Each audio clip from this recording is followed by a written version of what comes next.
بسم اللہ الرحمن الرحیم۔ فہرست مضامین تفہیم القرآن جلد اول۔ عنوان احرام۔ احرام کی تشریح۔ احرام شاعر اللہ میں سے ہے۔ یا ایھا الذین آمنوا اوفوا بالعقود احلت لکم بہیمۃ الانعام الا ما یتلی علیکم غیر محل الصید وانتم حرم ان اللہ یحکم ما یرید۔ یا ایھا الذین آمنوا لا تحلوا شعائر اللہ ولا الشہر الحرام ولا الہدی ولا القلائد ولا آمین البیت الحرام یبتغون فضلا من ربهم ورضوانا وإذا حللتم فاصطادوا ولا يجرمنكم شنآن قوم أن صدوكم عن المسجد الحرام أن تعتدوا وتعاونوا على البر والتقوى ولا تعاونوا على الإثم والعدوان واتقوا الله إن الله شديد العقاب۔ سورہ مائدہ آیات 1-2۔ اے لوگو جو ایمان لائے ہو، بندشوں کی پوری پابندی کرو۔ تمہارے لیے مویشی کی قسم کے سب جانور حلال کیے گئے سوائے ان کے جو آگے چل کر تم کو بتائے جائیں گے، لیکن احرام کی حالت میں شکار کو اپنے لیے حلال نہ کر لو، بے شک اللہ جو چاہتا ہے حکم دیتا ہے۔ اے لوگو جو ایمان لائے ہو، خدا پرستی کی نشانیوں کو بے حرمت نہ کرو، نہ حرام مہینوں میں سے کسی کو حلال کر لو، نہ قربانی کے جانوروں پر دست درازی کرو، نہ ان جانوروں پر ہاتھ ڈالو جن کی گردنوں میں نظر خداوندی کی علامت کے طور پر پٹے پڑے ہوئے ہوں، نہ ان لوگوں کو چھیڑو جو اپنے رب کے فضل اور اس کی خوشنودی کی تلاش میں مکان محترم کعبہ کی طرف جا رہے ہوں۔ ہاں، جب احرام کی حالت ختم ہو جائے تو شکار تم کر سکتے ہو۔ اور دیکھو، ایک گروہ نے جو تمہارے لیے مسجد حرام کا راستہ بند کر دیا ہے، تو اس پر تمہارا غصہ تمہیں اتنا مشتعل نہ کر دے کہ تم بھی ان کے مقابلے میں ناروا زیادتیاں کرنے لگو۔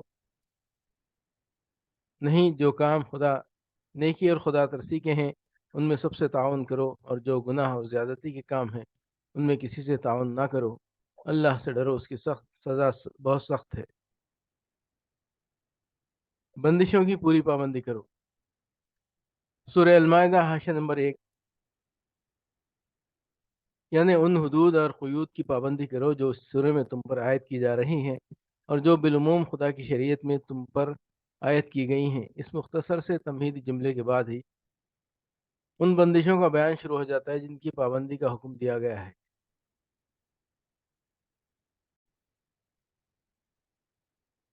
مویشی کی قسم کے سب جانور حلال کیے گئے ہیں۔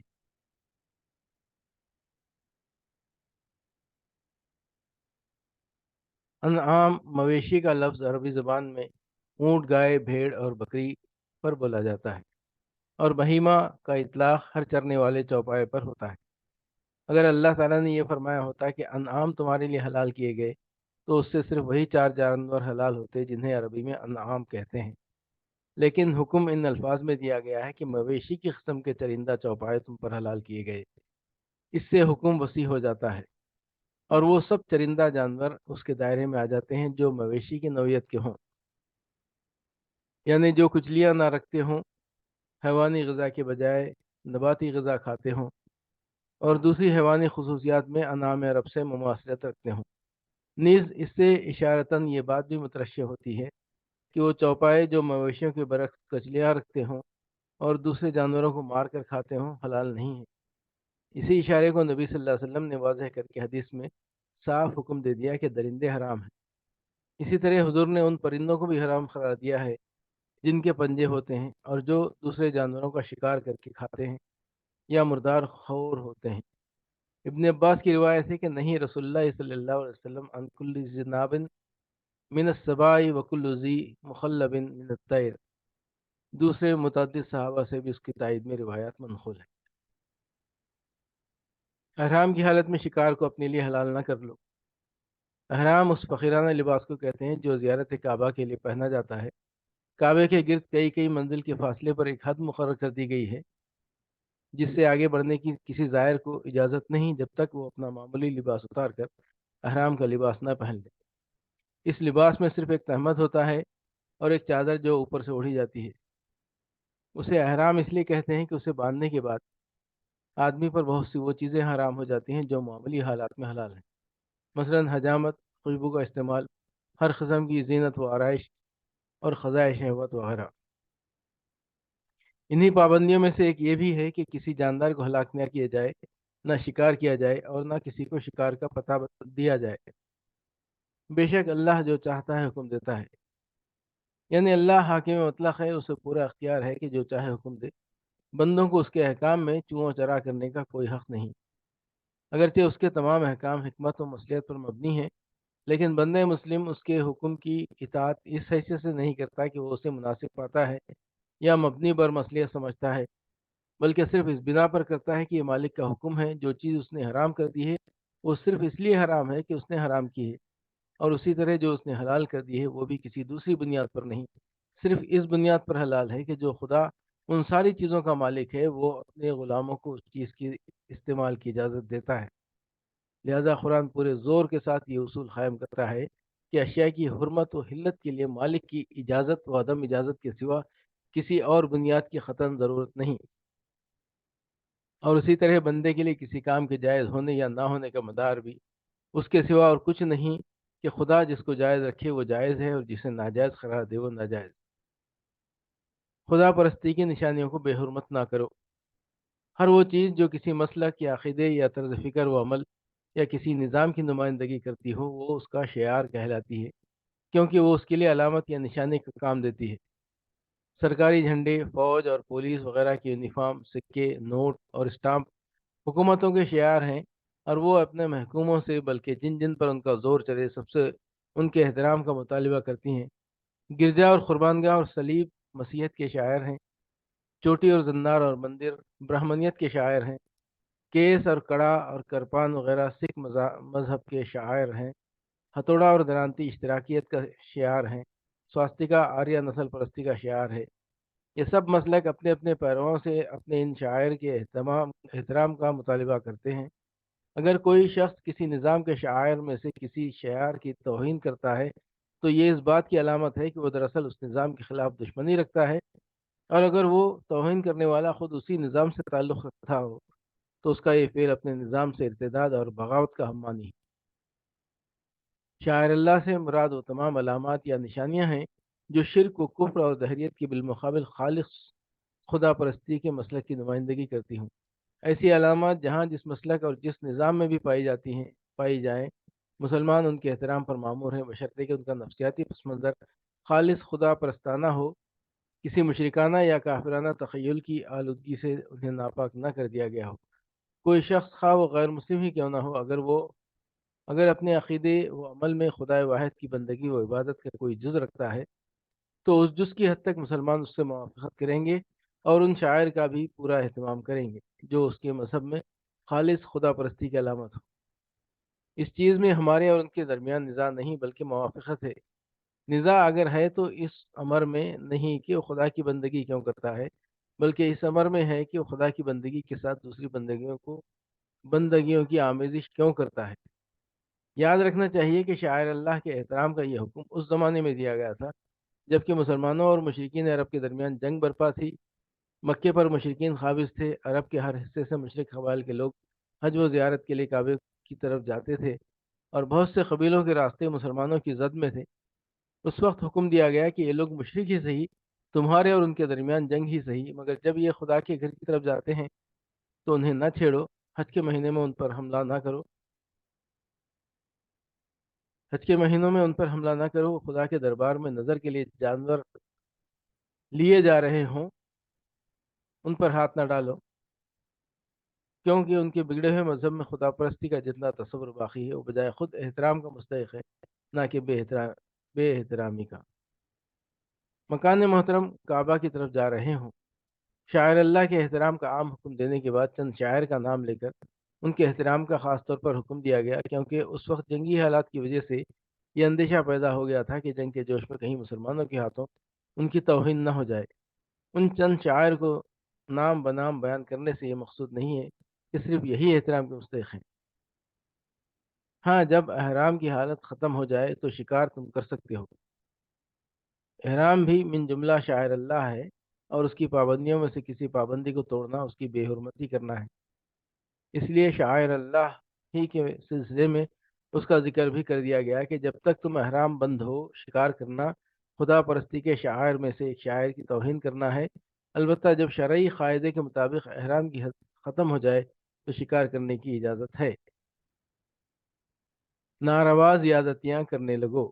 چونکہ کفار نے اس وقت مسلمانوں کو کعبے کی زیارت سے روک دیا تھا، عرب کے قدیم دستور کے خلاف حج تک سے مسلمان محروم کر دیے گئے تھے، اس لیے مسلمانوں میں یہ خیال پیدا ہوا کہ جن کافر قبیلوں کے راستے اسلامی مقبوضات کے قریب سے گزرتے ہیں ان کو ہم بھی حج سے روک دیں اور زمانے حج میں ان کے قافلوں پر چھاپے مارنے شروع کر دیں، مگر اللہ تعالیٰ نے یہ آیت نازل فرما کر انہیں اس ارادے سے باز رکھا۔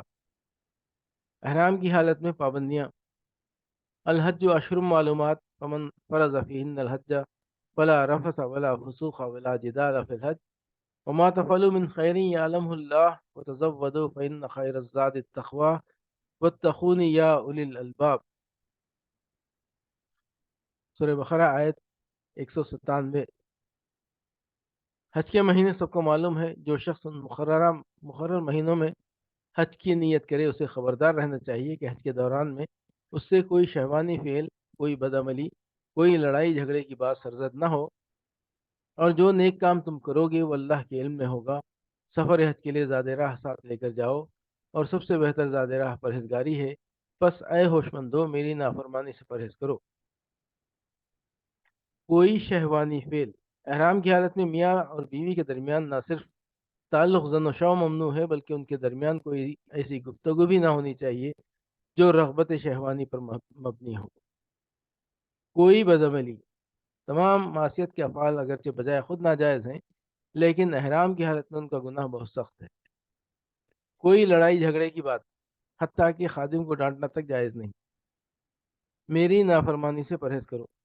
جاہلیت کے زمانے میں حج کے لیے زاد راہ ساتھ لے کر نکلنے کو ایک دنیا دارانہ فعل سمجھا جاتا تھا، اور ایک مذہبی آدمی سے یہ توقع کی جاتی تھی کہ وہ خدا کے گھر کی طرف دنیا کا سامان لیے بغیر جائے گا۔ اس آیت میں ان کے اس غلط خیال کی تردید کی گئی ہے اور انہیں بتایا گیا ہے کہ زاد راہ نہ لینا کوئی خوبی نہیں ہے، اصل خوبی خدا کا خوف اور اس کے احکام کی خلاف ورزی سے اجتناب اور زندگی کا پاکیزہ ہونا ہے۔ جو مسافر اپنے اخلاق درست نہیں رکھتا اور خدا سے بے خوف ہو کر برے اعمال کرتا ہے، وہ اگر زاد راہ ساتھ نہ لے کر محض ظاہر میں فقیری کی نمائش کرتا ہے تو اس کا کوئی فائدہ نہیں۔ خدا اور خلق دونوں کی نگاہ میں وہ ذلیل ہوگا اور اپنے اس مذہبی کام کی بھی توہین کرے گا جس کے لیے وہ سفر کر رہا ہے۔ لیکن اگر اس کے دل میں خدا کا خوف ہو اور اس کے اخلاق درست ہوں تو خدا کے ہاں بھی اس کی عزت ہوگی اور خلق بھی اس کا احترام کرے گی، چاہے اس کا توشادان کھانے سے بھرا ہوا ہو۔ یا ایھا الذین آمنوا لا تقتلوا الصید وانتم حرم ومن قتله منکم متعمدا فجزاء مثل ما قتل من النعم يحكم به ذوى عدل منكم هديا بالغ الكعبة أو كفارة طعام مساكين أو عدل ذلك صياما ليذوق وبال أمره عفى الله عما سلف ومن عاد فينتقم الله منه والله عزيز ذو انتقام۔ أحل لكم صيد البر وطعامه متاعا لكم وللسيارة وحرم عليكم صيد البر ما دمتم حرما واتقوا اللہ الذی الیہ تحشرون۔ سورہ مائدہ آیات 95-96۔ اے لوگو جو ایمان لائے ہو، احرام کی حالت میں شکار نہ مارو، اور اگر تم میں سے کوئی جان بوجھ کر ایسا کر گزرے تو جو جانور اس نے مارا ہو اسی کے ہم پلہ ایک جانور اسے مویشیوں میں سے نظر دینا ہوگا، جس کا فیصلہ تم میں سے 2 عادل آدمی کریں گے، اور یہ نذرانہ کعبہ پہنچایا جائے گا، یا نہیں تو اس گناہ کے کفارے میں چند مسکینوں کو کھانا کھلانا ہوگا یا اس کے بقدر روزے رکھنے ہوں گے تاکہ وہ اپنے کیے کا مزہ چکھے۔ پہلے جو کچھ ہو چکا اسے اللہ نے معاف کر دیا، لیکن اب اگر کسی نے اس حرکت کا اعادہ کیا تو اس سے اللہ بدلہ لے گا۔ اللہ سب پر غالب ہے اور بدلہ لینے کی طاقت رکھتا ہے۔ شکار خواہ آدمی خود کرے یا کسی دوسرے کو شکار میں کسی طور پر مدد کرے، دونوں باتیں حالت احرام میں منع ہیں۔ نیز اگر محرم کی خاطر شکار مارا گیا ہو تب بھی اس کا کھانا محرم کے لیے جائز نہیں ہے، البتہ اگر کسی شخص نے اپنے لیے خود شکار کیا ہو اور پھر وہ اس میں سے محرم کو بھی تحفتاً کچھ دے دے تو اس کے کھانے میں کچھ مذائقہ نہیں، اس حکم عام سے موذی جانور مستثنا ہیں، سانپ، بچھو، باولا کتا اور ایسے ہی دوسرے جانور جو انسان کو نقصان پہنچانے والے ہیں، حالت احرام میں مارے جا سکتے ہیں۔ احرام کی حالت میں شکار کرنے کا کفارہ، اس کے بقدر روزے رکھنے ہوں گے۔ ان امور کا فیصلہ بھی دو عادل آدمی ہی کریں گے کہ کس جانور کے مارنے پر آدمی کتنے مسکینوں کو کھانا کھلائے یا کتنے روزے رکھے۔ احرام کی حالت میں سمندر کے شکار کی اجازت، تمہارے لیے سمندر کا شکار، اس کا کھانا حلال کر دیا گیا، چونکہ سمندر کے سفر میں بسا اوقات زیادہ راہ ختم ہو جاتا ہے اور غذا کی فراہمی کے لیے بجز اس کے کہ آبی جانوروں کا شکار کیا جائے اور کوئی تدبیر ممکن نہیں ہوتی، اس لیے بحری شکار حلال کر دیا گیا۔